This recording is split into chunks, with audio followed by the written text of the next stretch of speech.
Hello, everybody. This is Wrestling Discussion here. So, big segment from Smackdown: Paul Heyman and Solo Sikoa. So, Paul Heyman was out and he was talking about the Tribal Chief match, the Tribal Combat match between Roman and Solo on Raw on Netflix. And he was promoting it heavily, and he talked about the Bloodline's past, and he talked about the new bloodline, and he promoted the match. And then out comes Solo Sikoa, who confronts him. And it's tense. It's very tense, right?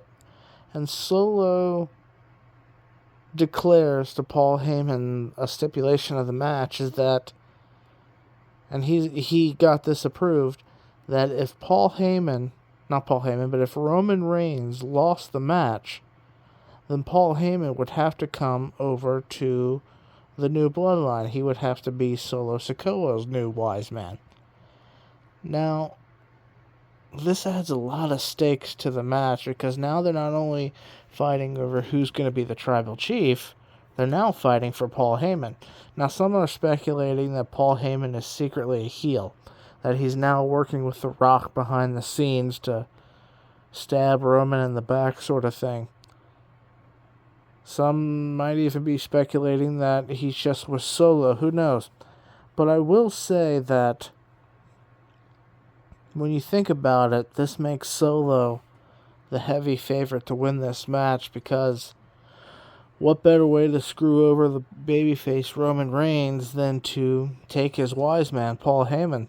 This also has shades of SummerSlam 96 on it, when you remember that infamous Boiler Room Brawl match between Mankind and Undertaker, where they had to get to the ring and be presented with the urn by Paul Bearer, and Paul Bearer didn't give it to the Undertaker, who got there first. Instead, he hit him in the head. Mankind got into the ring. He was presented the urn and was thus declared the winner of the match. This feels like a very similar situation. Maybe it's interesting, right? Because you could have Roman win this match.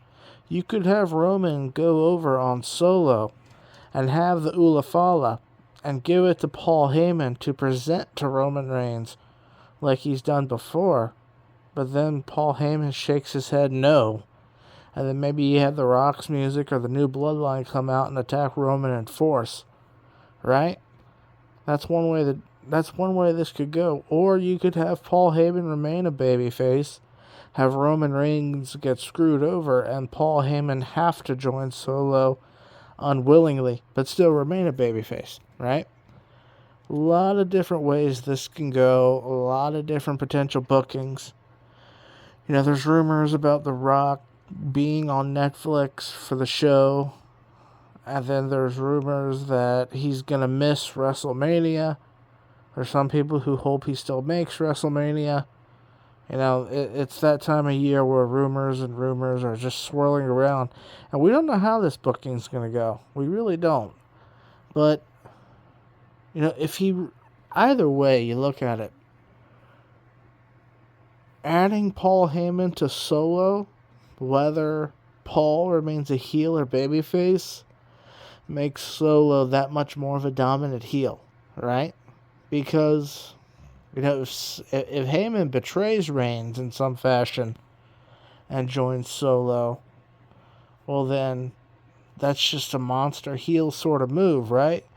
But on the other hand, if Paul Heyman is the babyface here, and he's forced to go with Solo, then Solo's still a monster heel. He's a monster heel however he gets Paul Heyman's services, right?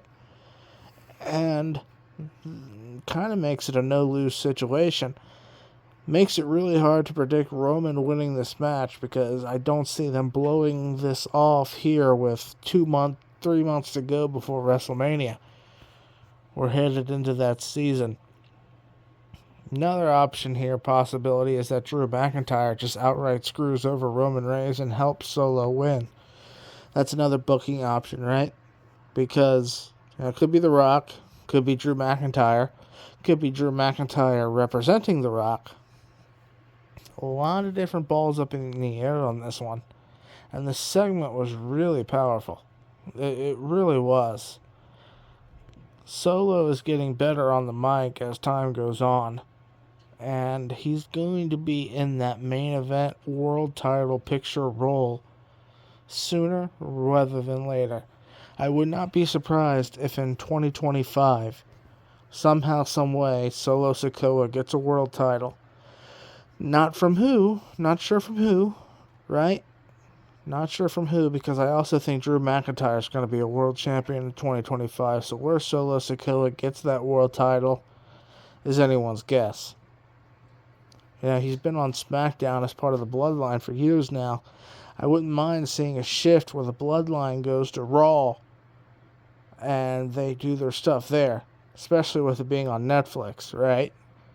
That wouldn't surprise me. I don't know how USA would feel about that, but a lot of different balls up in the air and a lot of different booking decisions that are going to be really interesting to see this upcoming Raw, not to mention this upcoming year.